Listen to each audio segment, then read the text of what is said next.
Now in today's video, we're taking a look at expandable storage solutions for all of your electronic devices.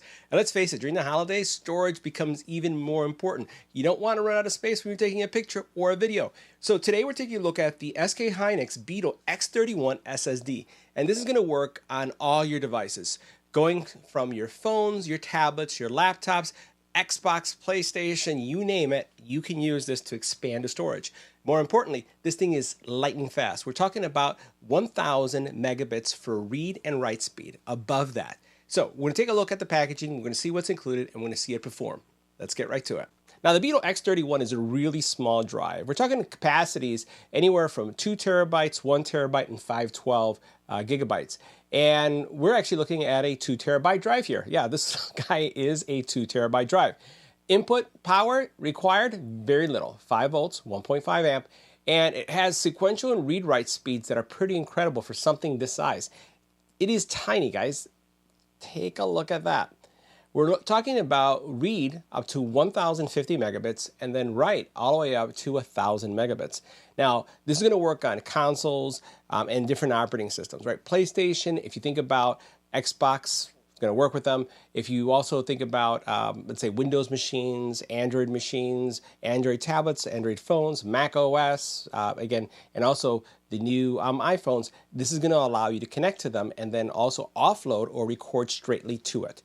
So let's take a look at what's included in the box, and then we'll put it through its performance tests. Now in the box, you're going to receive a little protective, I would say, TPU form of shield that goes all the way around. It's not quite a full case, but it's more to protect the sides rather than the rest of the body. So this basically is going to just snap in like this, and then it gives you kind of like this little bumper all the way around. I don't know if I'm a fan of it, but I can see how some people will dig it. The one thing about it is at the very bottom, it does have these rubberized feet. It isn't MagSafe, which I would have liked to seen, something that's MagSafe that could connect to your phone, but it doesn't, or to your let's say your laptop, if it had one of those little stickers on there. That would have been nice. And that comes into this little guy right here, so that's your protective case.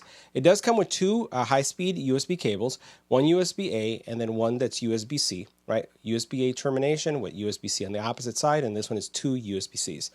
So drive is very fast, and the drive is going to work on a variety of devices. If I connect this to my phone, it's going to work with my phone. If I connect it to a laptop, it's going to work with the laptop. So what I'll do is I'll connect it to my phone just so you can see the overall performance, but then we'll go and connect it to my Mac, and we'll do some tests. We'll see the Blackmagic read-write speeds, and then we'll move some really large files.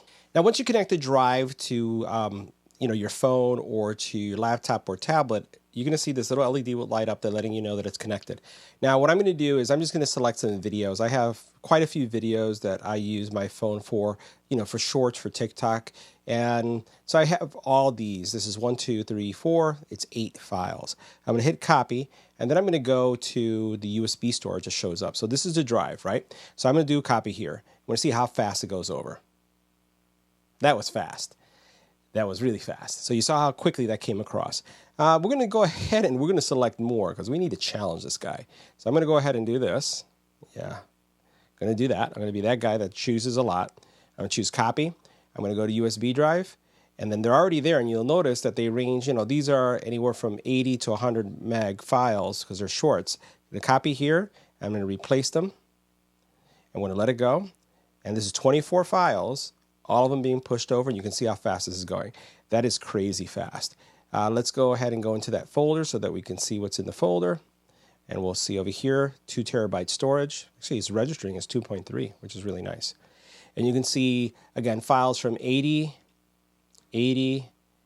50, 200. Yeah, there's quite a bit here. So you can see how quickly that was. But we're going to push it with some really heavy files. We'll connect it to my Mac.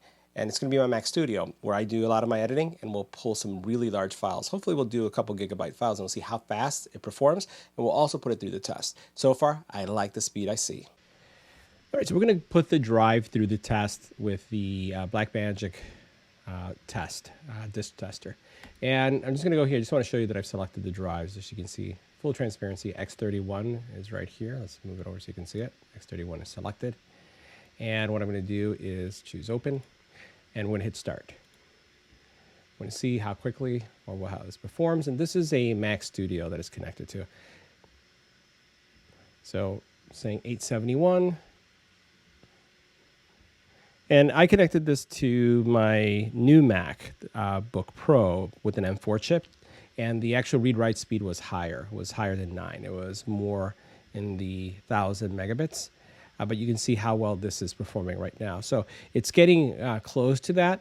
Obviously, the read-write speeds are also going to be impacted by the device itself. And what you see right here is where it peaks, and then it comes down as it's moving along. And that may be also driven by my Mac. All right, so now I'm going to copy some files from my drive over, and I want to show you the size of the files that I'm going to pick. I'm actually going to take 2 files, one of 6 gig and one close to 6 gig. So let's say we'll round it up and say they're around 12 gig combined. So I'm going to grab these 2 files. Right, these are 2 files of some videos that I've been recording. I use my Mac Studio for that. I'm going to drag them right onto the drive, and we're going to see how fast it goes. And we'll bring this on camera. And yeah, close to 12 gig, and it's taking seconds. It says it's going to take about 10 seconds. That's fast. That is good for a drive that small, something that you can keep in your pocket, your purse, your backpack. That was fast. So as I go back into the drive now, you'll see these are the drives that, or the files that we have there. We have the last files that I've copied, and they're there and ready for usage. This is going to be a great solution for those of you who want to be able to transport files from one place to another, or if you just want to be able to back some things up. 2 terabytes is no joke. That's a lot of space. So guys, that wraps up our review. See you in the next video.